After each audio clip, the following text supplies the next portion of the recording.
Everyone knows about the famous detective Sherlock Holmes, but few are aware that he has a sister named Enola. In order to find her missing mother, Enola runs away from home to the unfamiliar city of London. She places a coded message in the newspaper. A few days later, she receives a reply from her mother. Following her mother's instructions, Enola arrives at the designated meeting point, only to be shocked to find that it's not her mother waiting for her, but her brother Sherlock. As it turns out, Sherlock had deciphered Enola's code and forged a reply in their mother's handwriting. Left with no choice, Enola is dragged back to school by her family to continue her education on etiquette and becoming a proper lady. Enola is miserable and vents her anger at her brother when he comes to visit her. However, Sherlock simply laughs and asks, "Do you know what the key factor was in your loss to me? It wasn't intelligence, it was confidence. I admit, you already possess the qualities of a detective, but as a woman, you're used to living in a world of doubt, to the point where you've begun to doubt yourself. Didn't you have suspicions about the authenticity of the reply? But you didn't trust your own judgment." Enola can't argue with his assessment. This time, however, Sherlock is there to help her escape. He tells Enola, "The choice is always yours.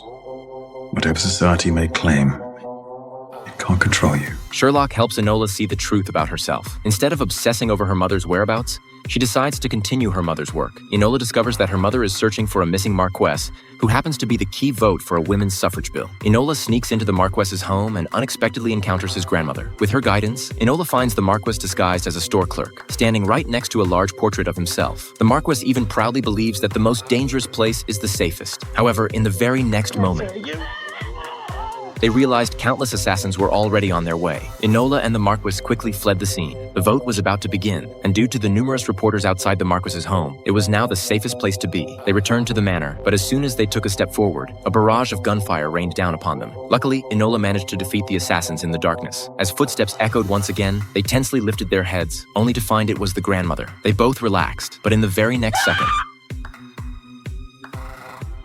the grandmother was revealed to be the true killer. As the most resolute conservative, she believed that women were only suited for household chores and should not participate in national decision-making. With the convening of Parliament, where will the social status of women go from here?